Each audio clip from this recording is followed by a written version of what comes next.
The next part of Lesson 11 for Day 2, we will practice sketching Venn diagrams to indicate relationships between the following sets. Starting with number 5, our universal set is a standard deck of cards.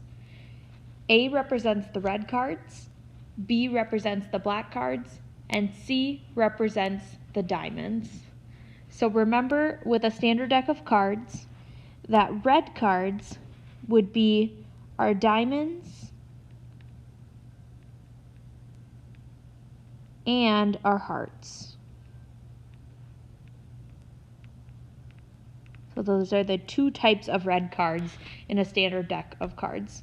Then our black cards are the clubs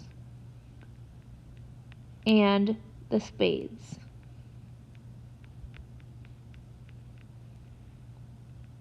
Okay, so think about this entire rectangle representing our universal set. So that's our entire deck of cards.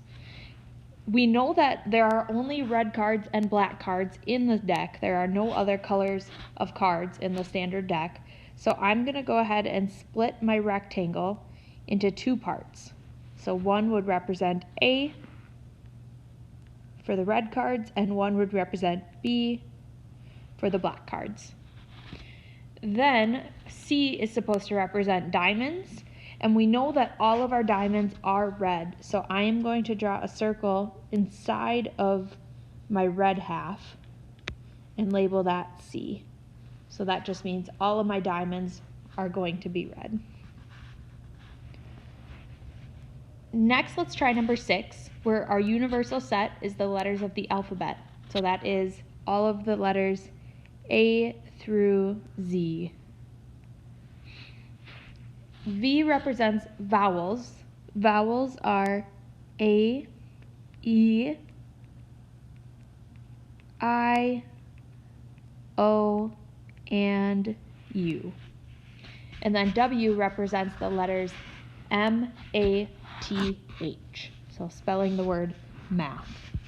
Okay, so remember, our rectangle represents our universal set.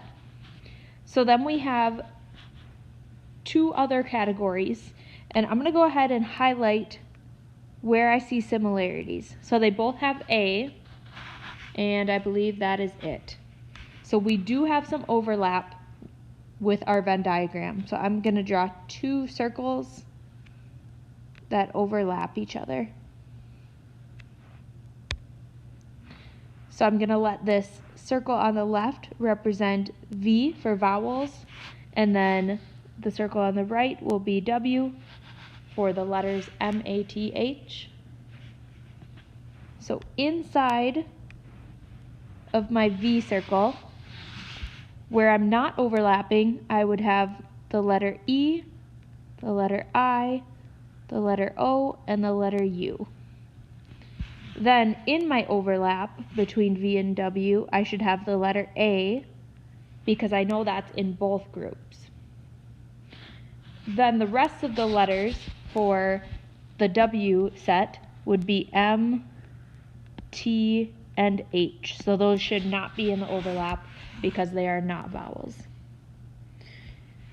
Then the rest of the letters of the alphabet would be out here, somewhere outside of these circles. So you could have the letter Z, the letter R, and so on, the rest of the letters of the alphabet that are not vowels or in the word math.